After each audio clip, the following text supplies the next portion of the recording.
বিসমিল্লাহির রহমানির রহিম। আসসালামু আলাইকুম। জীবন সুন্দর বানানোর ৬টি পদ্ধতি। ১ম, চুপ থাকা শিখুন। ২, সবসময় সত্যি কথা বলতে শিখুন। যখনই বলবেন সকলকে, সেটা যেন সত্যি হয়। সত্যি ছাড়া অন্য কিছু বলবেন না। ঠিক আছে? ৩ হচ্ছে, অন্যের ভুল করা কি? যদি কেউ ভুল করে, আপনাকে যদি সে সরি বলে, আপনার কাছে যদি ক্ষমা চায়, তো অবশ্যই তাকে ক্ষমা করুন। অন্যকে অন্যের ভুল করাকে ক্ষমা করলে নিজের মনেও শান্তি পাওয়া যায়।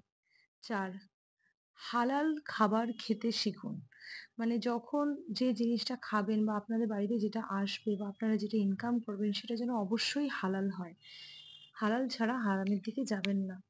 ৫, অন্যের সন অন্যকে সম্মান করতে শিখুন। অন্যকে সম্মান করলে আপনিও সম্মান পাবেন।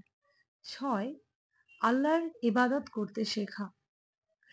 আল্লাহর ইবাদত জীবনে ভালো থাকার জন্য সবথেকে জরুরি জিনিস। এই ৬ টা পদ্ধতি যদি আপনি এপ্লাই করেন জীবনে, তাহলে অবশ্যই ইনশাআল্লাহ খুশি থাকবেন।